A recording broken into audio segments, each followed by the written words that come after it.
Okay, it is 6:12 p.m. on Tuesday, March 26, 2024. We will call the Common Council meeting to order. Let's stand and say the Pledge of Allegiance. I pledge allegiance to the flag of the United States of America and to the republic for which it stands, one nation, under God, indivisible, with liberty and justice for all.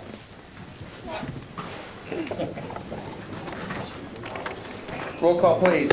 Middleton. Here. Varga. Here. Romano. Present. Weagold. Here. Robinson. Here. In front of you are the minutes from our last meeting, which was on March 12th. Were there any changes or corrections?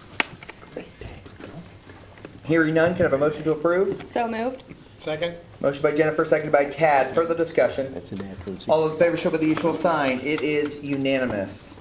Next up is ordinance 2024-3. Do I have a motion to read by title only? So moved. Oh, second. Motion by Jennifer, seconded by Jenny. Further discussion? All those in favor show by the usual sign. It is unanimous. Please read ordinance number 2024-3 by title only.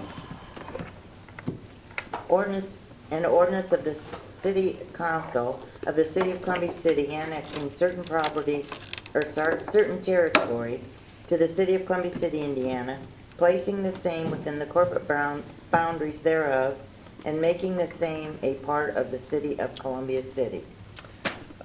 So prior to the meeting, we did note that we needed just one small clarification in the legal description. As you probably know, or maybe you don't, it is state law that when the city annexes a piece of property, that the full right-of-way of that road also gets annexed in. There is a portion of the legal description that says subject to the right-of-way, and so we really need it to say including the right-of-way. Again, it doesn't annex anybody in, but it is state law that when we annex a piece of property into the city limits, we take the full right-of-way into the city. Again, doesn't change anything for the resident, doesn't change anything from the taxation standpoint, but does bring the full right-of-way in under city control. Yeah, the only thing that happens with that is, since it's under city control, the people that are not in the city, if they want to cut a driveway, they would come to the city instead of the county. Because it's officially city street at that Yes, point. it's kind of city street now, even though they're not annexed. It's still the county or city's responsibility for that road now. Okay. Any questions regarding that small tweak? It's really just a two-word tweak, but it's important because that aligns us with what state law says. Will we need to read this again, or? We shouldn't have to read it again because we're I don't think so, because the law is already the law is already doing this. Okay. We're just tweaking those two words to make sure that the legal description is meeting the legal requirements. So I think we're okay there, Jennifer. I think we're okay. I mean, again, we're just putting in the legal description what law says already, so. Okay. But good question, because I was thinking that myself. Okay. Any other questions regarding the ordinance? Okay, can I have a motion to approve ordinance 2024-3 on third reading with a tweak of the legal description to take out subject to the right-of-way and sub in including the right-of-way? So moved. Second. Motion by Leslie, seconded by Tad. Further discussion? All those in favor show by the usual sign. It is unanimous. Thank you for your support on that. So, not to put you in a spot here, Marcia, but next steps for the annexation is, 30 days, and then 30 we days. record, I think. Do you have that? I think that's about right. Okay. We have to wait a little bit. Yep, and then before it becomes actually Right. city And then city boundaries. Then it becomes annexed and we record. Yeah, Okay. Oh, it's not that. Yes, those 30 days after. So 30 days from now, then we record. And Okay. then the annexation is effective. Excellent. Thank you. Okay, next up is ordinance number 2024-4. Do I have a motion to read by title only? So moved. Second. Motion by Dan, second by Jennifer. Further discussion? All those in favor show by the usual sign. It is unanimous. Please read ordinance number 2024-4 by title only. I'm sorry. No, you're fine. Ordinance 2024-4, an ordinance amending Chapter 96 regarding parks for the city of Columbia City, Indiana. Matt? Yes. Park Board, we've been discussing the opening up the trail. From one of the council meetings, there was a gentleman that wanted to have better access over to Kroger's. So we've been talking about opening the trail from what we call the SDI Bridge back there by the pond to Demoni Grimes or Kroger's for, to allow the golf carts on that. In that segment? Yes, so it makes it safer, they don't have to try to cross US 30 like some do, or down by Lincoln Way. I think I also saw something about the wheelchairs as well, was included as a part of that powered wheelchairs Yes. for handicapped individuals and things like that. So Right. just a quick note on this. Yes. So most of this ordinance is already in there, so I just sort of redid it. So a Gotcha. lot of that, most of that's not changed. Gotcha. Just to give the, because there were some itty bitty tweaks that I made just because there were some typos and stuff in there from an old ordinance. But this comes as a recommendation from the park board, correct? Yes, this is what they would like to see. Okay. Questions of the council, or for the council, from the council? There we go, I'll get there. I think it personally makes a lot of sense. There's not other really safe ways to cross the street, with a golf cart, and they're supposed to be golf cart friendly. Yep. So I think it makes sense, and also if it can be a way for motorized wheelchairs to travel to, I think that makes a lot of sense. Any other comments or thoughts? Hearing none, can I have a motion to approve ordinance 2024-4 on first reading? So moved. Second. Motion by Jennifer, seconded by Leslie. Further discussion? All those in favor show by the usual sign. It is unanimous. We'll move that to second reading. Department head reports. Sean? So we continue our trip down Bear Road up by Shriner Lake. I think we have less than 10 poles left to do there, so guys are making a lot of progress on that, which is awesome. It's been a great project for all of our younger guys to get done as I bring up my report. Also, and Terry and I, as we talked in the last meeting about our fiber, we ordered the equipment to do our own fiber splicing about a month and a half ago. That came in, it's been sitting kind of on my desk waiting for us to do some training. We decided that before we go into the official training, we should get the equipment out, familiarize ourselves with the equipment, and maybe teach ourselves as much as possible. When we go that training, hopefully we can ask the harder questions. And so we did that today. We were able to complete a lot of the fiber splices without hardly any training at all, so that's awesome. So I think we told the Board of Works that we paid about $15,000 for that piece of equipment. The last time we had a splice that we needed done because we had a break cost us over $7,000. So it's not gonna take long. It's rated for 5,000 splices, and if you do the math at what we were being charged, that's $175,000 worth of splices. Not that we're gonna do that many. Let's hope not.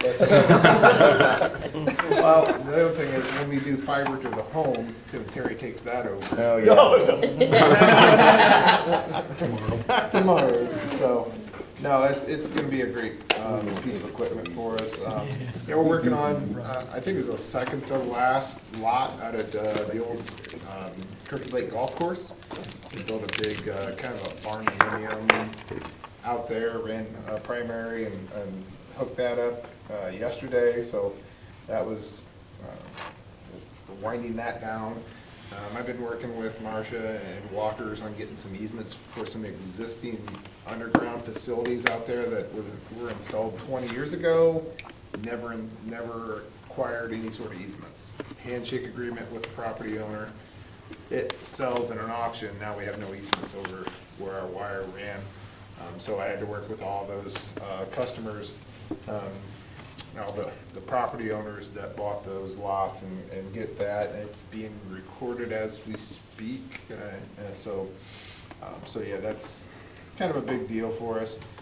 Also, and I forgot to mention at the board, but Eli Stengman passed his top-out exam at the IMEA training last week, so he is now moving into journeyman lineman for us. Pretty proud of him. It's a 2-day test. You know, 1 full day of climbing and working on poles and demonstrating the technique, and then another half a day in a written test. He did very well on the test. The skills, he aced basically, but so yeah, just pretty proud of him and what he's been able to accomplish. And so we welcome him. He's going to be on like a 6-month kind of trial probationary period as a journeyman lineman, which means he can go out and work on all these high voltage stuff without any supervision. So good for him. We're proud of him and happy to have him.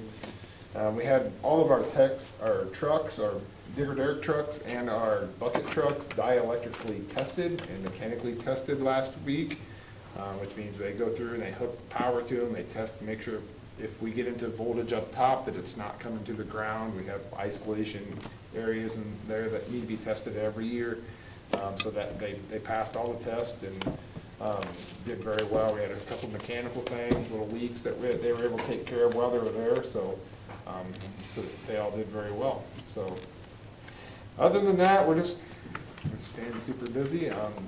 Chip and I went to the IMPA annual meeting last week, and so it was a great presentation, a lot of good presentations on other things like AI and what that looks like for the electric industry, and we talked a little bit about the natural gas prices and how that's causing prices to go down for us, so we should see our tracker start tracking back a little bit. So yeah, it was a really good meeting, and you guys are all invited to that every year. It's a full day of meetings and then a pretty nice dinner and an awards banquet at night. But so yeah, next year if anyone's interested, HIPAA picks up the room, everything. So just get a hold of me and I'll get it set up. Questions of Sean? Thank you, Sean. Yep. Eagle Park will be starting within the next couple weeks. Spring break, I wish we weren't having it this year because I'd like to not go on spring break and get Eagle Park done, but my wife says otherwise. So get ready for some dirt to be moved.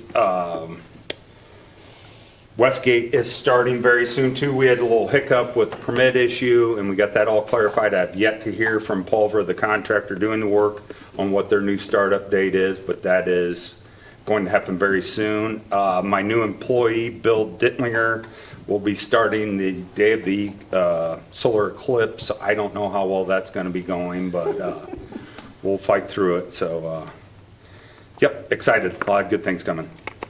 You want to talk about the honor your colleague had down at Yes, Sean was honored with the Honor Roll, which is a award for community and electric relationships, and so it was quite an honor to have him get that award. And he was only, I think they gave out 2 awards, and he was one of them. So I feel like we've got some real big shoes to follow in behind. Congratulations, Sean. Questions of Chip? Thank you. Gary? All right, we completed our server migration that was required for Spillman. Had very little issues. As I said in the Board of Works, Terry was stressing about that in the beginning, but it went off without any issues, so, or very minor issues. In an effort to educate and promote safety for new drivers, we partnered with Whitley County Driving School to give them some pointers on how to follow the rules of the road, traffic stops, yielding to emergency vehicles, and safe driving behavior. We had several officers doing OPO, Operation Pullover. This is funded through a grant from Indiana Criminal Justice Institute. And so we got extra guys out there, I think I mentioned it in the last meeting, doing extra patrols at no cost to the city, so that's great. Miss Anderson from Whitco Career Academy brought in several students to tour the police department and have lunch. And so we sat and had lunch with the kids, and that was a good time. Thanks to Captain Toby Freilich from the fire department for certifying all of our officers on CPR, so we're good for another 2 years. Dispatch Shane and the shift leads attended a leadership training last week, and they all said it was a great training, so learned a lot from it. Questions of Gary? Thank you, Kelly. Our concrete crew will be getting started doing some work. We have a 50/50 application that we'll be working on next month. And then when Mike's guys get done doing the stormwater project on South Chauncey Street, we'll be putting 2 ramps back in and then pouring that sidewalk, led by Jason Wells on that. And then limb pickup starts next week for the year. Televising, we've been doing some work out in the Eagle Glen area. We'll be resuming that next week again. Cemetery, been working this week, getting all that cleaned up down there, graves filled and fixed. And trimming down there to get ready for mowing season. And trying to get that done before Good Friday this week. And other than that, leaf mulch back to park, ready to go, if anybody needs any. So, that's it. Questions of Kelly? Thank you. Tom? At the Board of Works did approve the new fire truck bid and the change order that's already with that. We did put a conditional offer of employment out to a candidate who will be going to Indianapolis on April 12th to finish his mental and physical exam, to see if he can get the pension. If he does, then a full offer of employment will be given at that time. We did last year, and Mayor, do I go into that again? The roof Oh, yeah. thing? Sorry, I was trying to read your mind of what you were talking about. Yeah, so last year for the budget, I did put in to have money for the facade fix-up of the fire station, being it was last done in 2001. There's been some little weather-related damage, some vehicular damage along the west wall. How people are going in between telephone poles and hitting a building, I have no idea.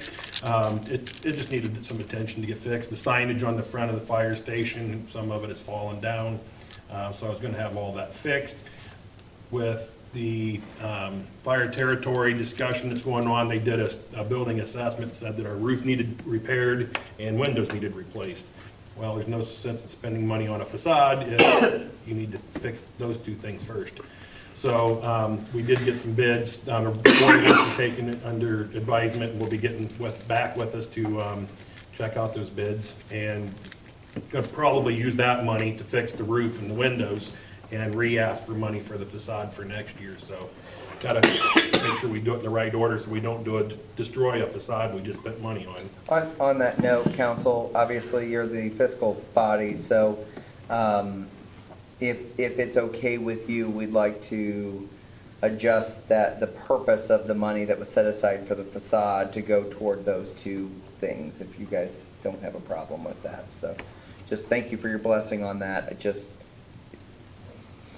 I don't know that formal has to happen there, but want to keep you informed of that, especially that kind of change. So thank you for your support. Sorry, I should have asked that. On me. Last week, we did do a week of vehicular extrication training down at the museum at the Board of Works, and I'll say it again, I'd like to do a shout out to Smith's Towing and Paul Davis. Smith's Towing provided the vehicles for our guys to cut apart, and Paul Davis brought in at a very reduced rate the temporary fencing to kind of house that in so that we didn't have problems with kids coming in and getting hurt, because we do leave jagged edges and broken glass when we do that. So just a big shout out to those 2 companies for helping us in that. And then April 10th, and then again, the 3rd Tuesday in May, we'll be doing, well, April 10th will be a full day of live burns down at the training facility. And then the 3rd Tuesday in the evening in May will be another live burn for the volunteers, because they're more apt to show up during the evenings than the daytime. So I'm just kind of throwing that out, and that's it. Questions of Tom? Thank you. Matt? All sports fields and tennis nets and volleyball nets and stuff like that, excuse me, are up. They're up a little early this year because of the nice weather, and that Indian Springs Middle School actually holds practice and matches down at DeVol for their teams. We got the pool motor back, having some issues installing it, so we're having the company that rebuilt it come up and help us put that back in. Baseball and softball drafts are done. Uniforms are ordered. And practice begins usually on spring break, but most people are gone, so majority will start after spring break. Eagle Park was getting staked out when I did this report. We had to start pumping the pool because the float that allows the water to stay a certain level malfunctioned, so we had to put a new float in. So we had to pump out the pool down to its level and then reinstall float. We're putting the shade structures back up around the quad, which is the 4 baseball diamonds there. A few years ago, there was a gentleman that wanted to help, so we paid for his sewing time, but Cellrite donated all the material, even the fasteners, and they're the blue shade structures that you might see when you drive through the park that's over by the baseball fields. Those help with foul balls, and they do give a little bit of shade for temperature change. And all the bathrooms are opened up as of today, and we're getting the concession trailer down so it can be stocked and be ready for our first tournament, which is April 19th. Questions of Matt? Thank you. Terry? The firewall certificate was installed 2 Sundays ago. Our network time was down about 20 minutes, so that was really a blessing there. And as Gary said, the Spillman server migration went really well. I have to give a shout out to Motorola and their team, because those guys are really sharp, and Gina did a lot of back office work to make it go super smooth, smoothest I've ever seen it go. We're working on a fiber repair at Northwest Substation. We have to get the fiber ordered for that, so we can pull out the old and put in some new. We still have a fiber break in between Any Kids Dreamland and Northwest Substation. We've got to locate that. It's only affecting the video network at this time. Finished work on the new Buffalo storage unit. Now we're just going to get it hooked up to the NVR so we have more storage space for our video cameras. And we've ordered all the equipment for public Wi-Fi at Any Kids Dreamland, so we hope to have that up and running pretty soon. That's all I have. Question of Terry? Thank you. Mike? We've been working down on South Chauncey Street. Believe we will have it done, I'm saying Tuesday of next week.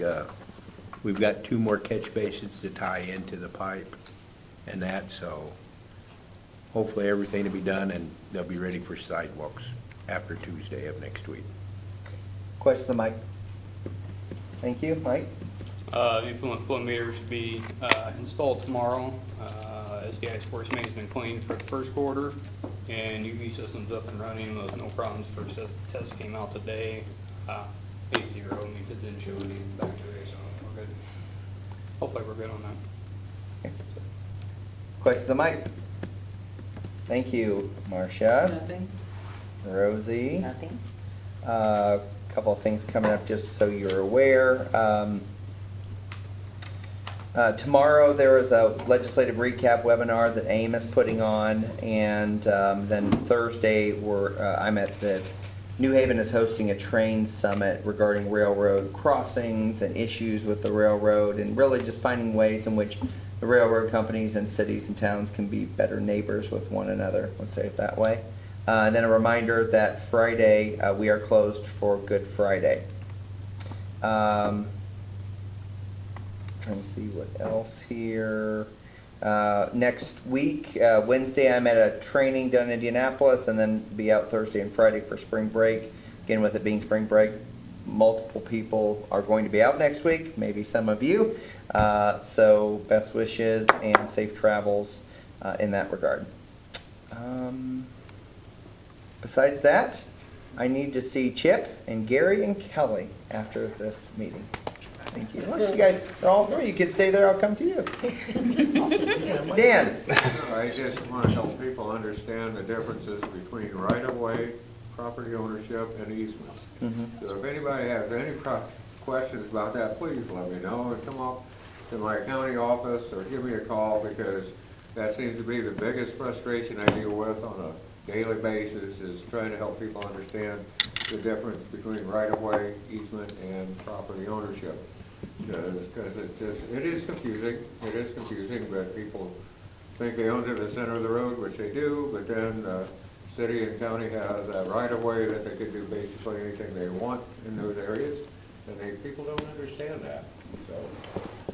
So it's more than welcome to come to my office or give me a call or whatever. We'll help you. I'll try to help you understand. Thank you, Dan. Jennifer? Okay, I have a couple of things. First of all, tree board met last week and also had a executive planning session the weekend before that. We discussed some upcoming plans for Arbor Day. Tree board's also going to be participating in First Fridays this year as a means of kind of informing the community what tree board does, and also hopefully getting some people involved to help volunteer in things like taking care of trees and planting trees, et cetera.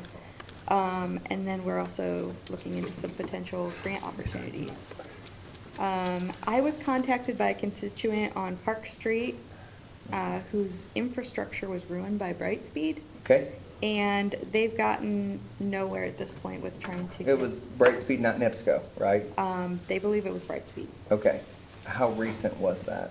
I think it's very recent. I can Okay. follow up afterwards and give you the name. Okay, yeah, that'd be great to have that information, because obviously, if it's in the grass, it would be permits that go through CHIP, I believe. So we'd have what? I think it had to be NIPSCO, I feel like, on Park Street. Well, that's what I'm wondering is, Well, but Infosource is the one working for NIPSCO. for NIPSCO, well, that's what I was wondering about on Park Street, but we can figure that information out. But the point is that The point is. we will know who worked in that area based on our permits, so we can, yes, I mean, and then we can give contact information and go through all that process. So, Okay. Yep, Yeah, so they were obviously concerned about that. Sure. Concerned about what companies like this, the damage that they could do to city infrastructure Sure. and to Sure. homeowners' properties. yep, absolutely. And I'll say just as a side note to that, so the city is obviously, they have to follow kind of our perspective, if you will, or our guidelines for digging within our city's right-of-way or in the easements, right? When they go off onto private property, it becomes more of a private matter, but within the easement, if they're hitting infrastructure, either public infrastructure or private infrastructure, then it is incumbent upon the company to fix that. That is part of our permitting process and things like that. So Okay. just for the public to know, it's not just a willy-nilly thing, like they are mandated to come back Okay. and fix, so, yeah. Right, I will follow up with Yeah. name and address. after Sure, that would this. be great. Anything else? No, that's all. Okay, thank you. Tad? Nothing. Jenny? Nothing. Leslie? Nothing. And we have, well, anything from the audience? No press? We will call the meeting adjourned. Thank you. Remember when I got paid to spend